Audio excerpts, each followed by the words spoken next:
Sir, KCR Nani గారు తెలుగుదేశం పార్టీకి రాజీనామా చేస్తున్నానని చెప్పి ఫేస్బుక్ ద్వారా, ట్విట్టర్ ద్వారా వారే అనౌన్స్ చేశారు. ఇది తెలుగుదేశానికి ఏమన్నా ఇబ్బందికరమైన వాతావరణం? లేదండి, తెలుగుదేశం పార్టీకి ఇది చాలా శుభ పరిణామం అండి. ఎందుకనంటే లాంగ్ పెండింగ్ డ్యూ అంటే చంద్రబాబు నాయుడు గారు చాలా డిఫెన్సివ్గా ఉంటారు, చాలా ఎఫెన్సివ్గా నిర్ణయాలు తీసుకోరు. కానీ ఈసారి కేసీఆర్ నాని గారి విషయంలో ఆయనకి ఇప్పుడు తెలుగుదేశం పార్టీకి ఒక ఇంటెలిజెన్స్ వ్యవస్థ అనేది ఉంది. ఎవరు ఏం చేస్తున్నారు, ఎవరితో మాట్లాడుతున్నారు, ఎందుకు ఇలా ప్రవర్తిస్తున్నారు, ఒక పార్లమెంట్ సభ్యుడి ప్రవర్తనలో తేడాగా ఉన్నప్పుడు ఎందుకు ఇలా ప్రవర్తిస్తున్నాడు అనేది ఒక ఇంటెలిజెన్స్ ఉంది. ఇప్పుడు ఒక పార్లమెంట్ సభ్యుడిని వైసీపీకి చెందిన ద్వారకానాథ్ ఒక ఎంపీ ఎప్పుడో కేసీఆర్ నాని గారికి చేరమని ఆఫర్ ఇవ్వటం జరిగింది. కానీ ఆయన చేరలేదు. కానీ అంటే ఆ అవకాశం ఇచ్చారు అని అంటే మనలో లోపం ఉన్నట్లే కదా. ఎందుకు ఇస్తారు? తెలుగుదేశం పార్టీ తరఫున మీరు ఎంపీగా గెలిచారు.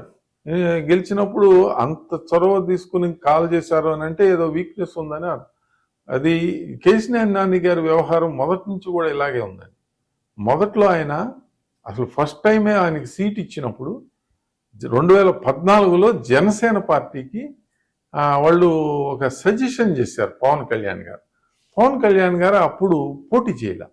రాష్ట్రం మొత్తం తెలుగుదేశం పార్టీకి ఆయన ఓట్లు బదలాయింపు చేస్తూ ఉన్నారు. పోటీ చేయకుండా ఉన్నప్పుడు ఒక్క స్థానంలో ఒక అభ్యర్థి పేరుని సూచించారు. అది కూడా తెలుగుదేశం పార్టీ తరపునే ఇవ్వండి టికెట్ అని చెప్పి పివిపి పొట్లూరి వరప్రసాద్ గారు ఎవరు ఆయనకి అసలు చాలా ర్యాష్గా నానిగారు చిరంజీవి గారి దగ్గర నుంచి, ప్రజారాజ్యం దగ్గర నుంచి పవన్ కళ్యాణ్ గారి మీద దుమ్మెత్తడం జరిగింది ఆ సందర్భంలో. ఆ తర్వాత కూడా అనేక సందర్భాల్లో నాని గారు నిజాయితీ పరుడే, దానికి ఎవరు ఇది అంటం లేదు. తెలుగుదేశం పార్టీకి లాయల్గానే ఉన్నారు ఇప్పటి వరకు.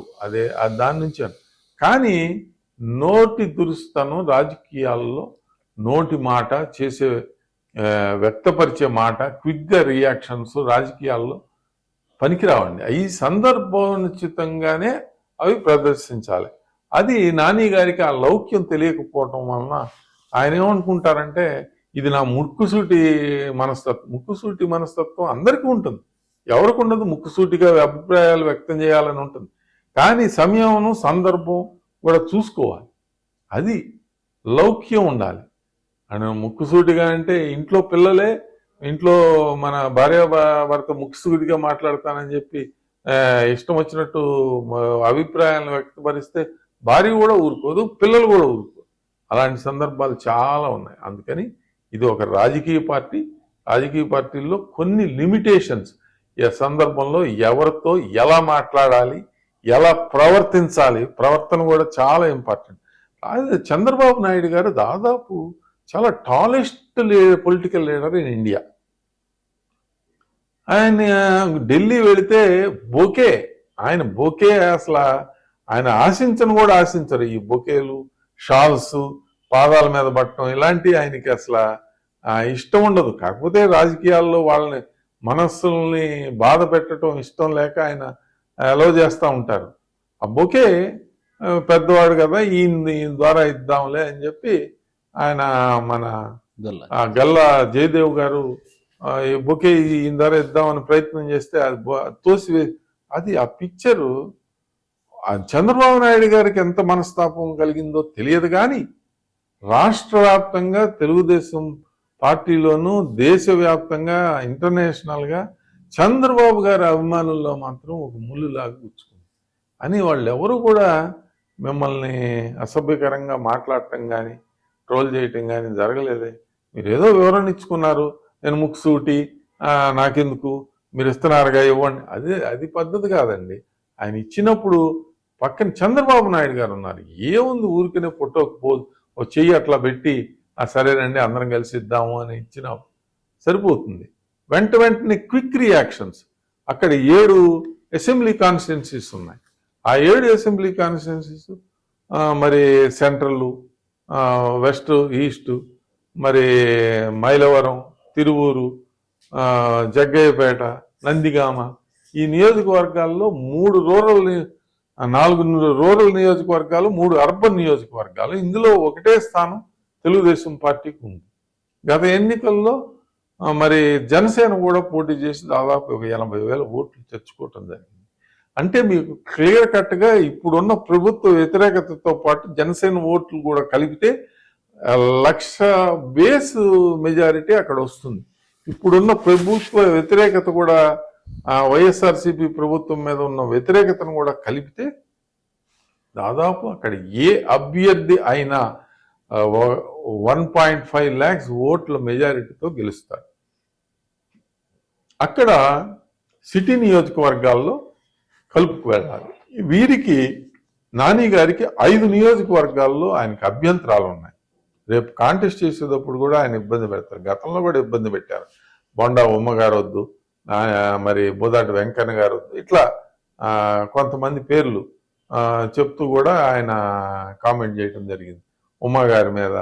ఇది అప్రస్తుతం. ఒక పార్టీలో ఉన్నప్పుడు ఇదే లౌక్యం. ఆయన అంటే ఆయనకి లౌక్యం లేదనేదే నేను చెప్పబోయే విషయం.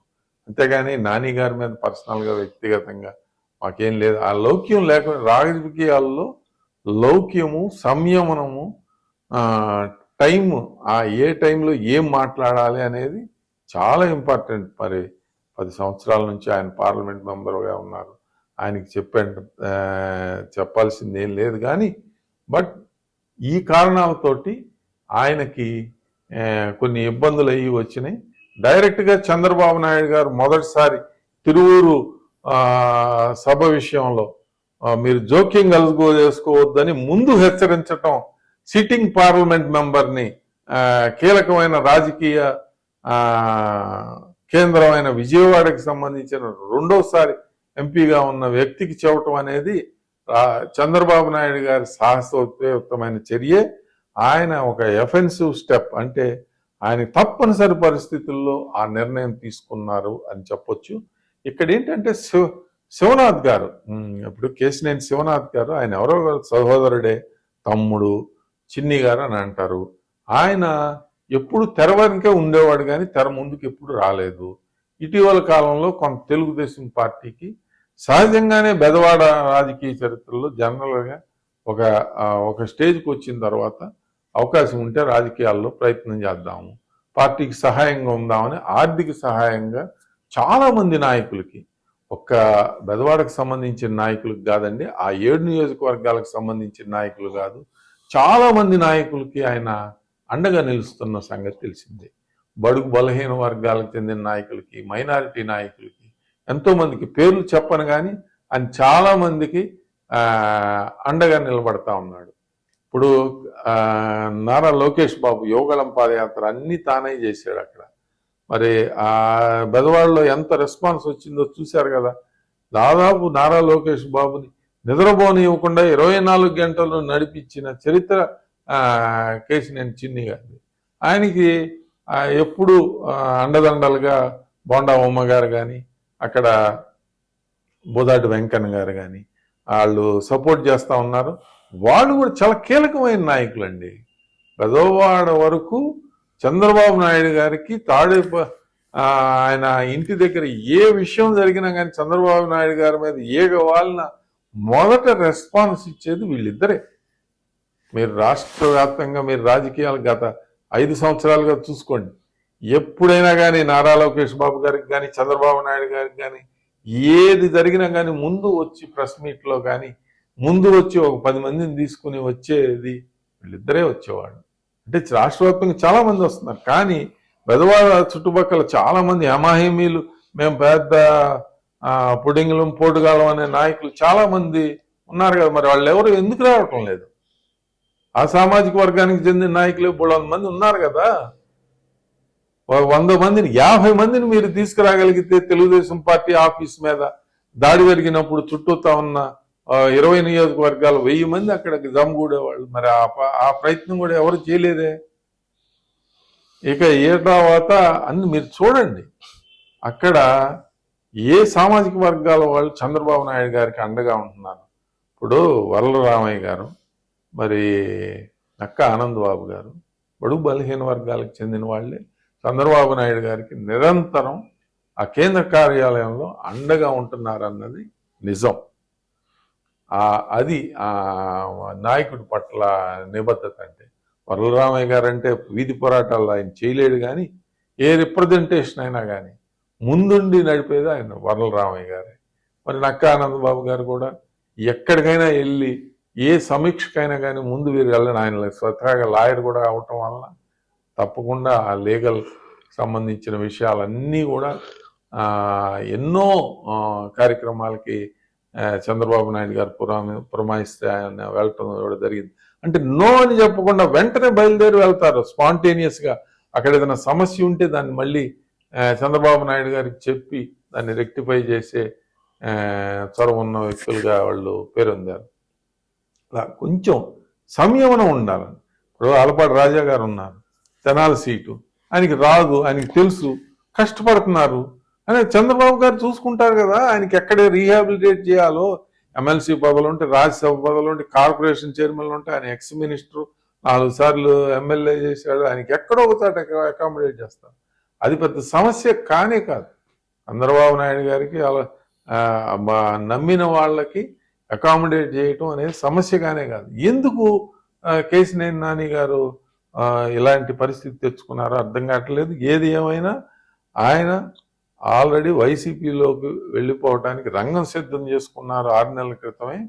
అందుకనే అలా ప్రవర్తించారు అని కొన్ని వార్తలు వస్తున్నాయి. అందులో నిజాలు మనకు తెలియదు. కానీ ప్రస్తుతం ఆయన ఏమంటే తెలుగుదేశం పార్టీ ఇప్పుడు వాళ్ళు ఎవరు చెప్పారో కూడా నెట్టె రఘురామ్ గారు, ఆలపాటి రాజా గారు ఇలా వచ్చి చెప్పారు. అందుకని నేను రిజైన్ చేస్తాను అంటే కూడా జరిగింది. అంటే 1-2 రోజులు పోతే మీకు క్లియర్ పిక్చర్ ఆయన ఎవరి దగ్గరికి వెళ్తారు అనేది.